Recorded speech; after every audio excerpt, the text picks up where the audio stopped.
गांव में एक साधारण किसान था, रामू।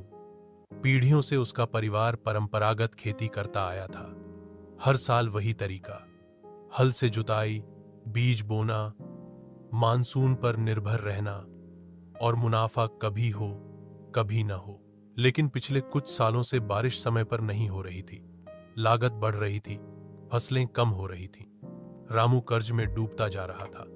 एक दिन उसने थके हुए मन से आसमान की तरफ देखा और कहा, हे भगवान, क्या अब खेती छोड़नी पड़ेगी? तभी गांव में कृषि विभाग की एक टीम आई। वे किसानों को नई तकनीकों, जैविक खेती, ड्रिप सिंचाई और बाजार से जुड़ने के तरीके समझा रहे थे। रामू पहले तो झिझका, लेकिन फिर सोचा, पुराना तरीका मुझे कहां ले गया? क्यों ना कुछ नया आजमाऊं। बदलाव की शुरुआत। रामू ने अपने 1 एकड़ खेत में जैविक सब्जियां उगाने की ठानी।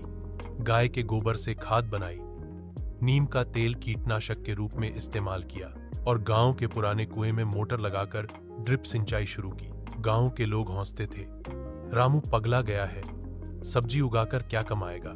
लेकिन जब 3 महीने बाद उसकी खेत में हरी भरी टमाटर, भिंडी और धनिया लहराने लगे तो सब चौंक गए। रामू ने मंडी नहीं बल्कि शहर की हाउसिंग सोसाइटी से सीधा संपर्क किया। उसने मोबाइल पर ग्राहकों से ऑर्डर लिए और हर हफ्ते ताजी सब्जियां पहुंचाने लगा। मेहनत का फल।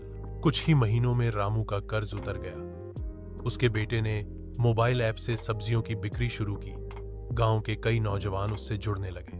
अब रामू न सिर्फ खुद खुश था, बल्कि उसने गांव के कई किसानों को नई तकनीकों से जोड़ दिया। सीख। परंपरा जरूरी है, पर बदलाव भी जरूरी है। रामू किसान ने साबित कर दिया, किसानी सिर्फ हल चलाना नहीं, सोच को भी चलाना है।